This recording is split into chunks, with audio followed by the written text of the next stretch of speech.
Halo, saya Aldelois Akira Marta Delviana Pangaribuan. Saya dari kelas 7A SMPN 23 Kota Bekasi.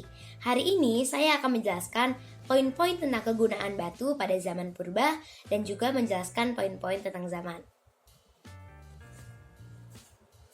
Kita akan mulai dari zaman batu.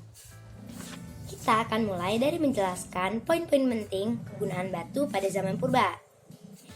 4 zaman batu. Zaman batu sendiri terbagi menjadi beberapa periode, seperti zaman batu tua, Paleolitikum, zaman batu tengah, Mesolitikum, zaman batu muda, Leolitikum, dan juga zaman batu besar, Megalitikum.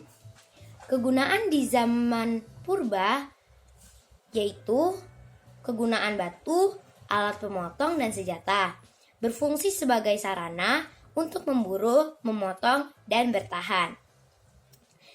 Ada pertanyaan nih teman-teman, mengapa manusia purba pada awalnya menggunakan alat dari batu? Karena manusia purba mengembangkan peralatan dari bahan batu sejak 2,6 juta tahun yang lalu.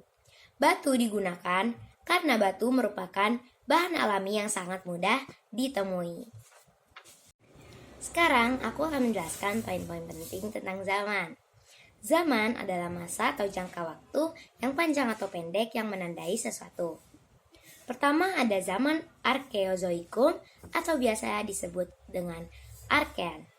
Arkean merupakan masa awal pembentukan bumi, sekitar 2500 juta tahun yang lalu.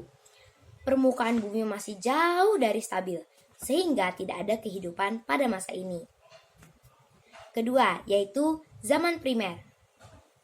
Zaman primer atau biasa disebut dengan Paleozoikum, yaitu adalah zaman keadaan bumi masih belum stabil. Zaman ini berlangsung sekitar 340 juta tahun. Tanda-tanda kehidupan seperti makhluk bersel satu, mikroorganisme, hewan-hewan kecil yang tidak bertulang punggung, jenis ikan, dan jenis ganggang atau rumput-rumputan mulai ditemukan di zaman ini. Lalu ada zaman sekunder atau biasa disebut dengan Mesozoikum. Mesozoikum adalah zaman hidup pertengahan yang sudah berlangsung sekitar 140 juta tahun silam. Pada masa ini muncul hewan reptil besar seperti dinosaurus. Oleh karena itu, zaman ini dikenal juga sebagai zaman reptil. Ada satu lagi nih teman-teman, jangan sampai ketinggalan ya, yaitu zaman hidup baru atau Neozoikum. Pada zaman hidup baru dapat dibedakan menjadi dua zaman, antara lain tersier. Zaman tersier terjadi sekitar 60 juta tahun yang lalu. Pada zaman ini dinosaurus telah punah dan mulai berkembang jenis binatang menyusui atau biasa disebut dengan mamalia. Kedua adalah kuartier. Zaman kuartier mulai terdapat tanda-tanda kehidupan manusia.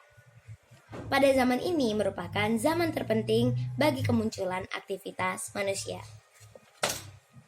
Sekian dari saya, terima kasih sudah menonton dan semoga bermanfaat bagi kalian.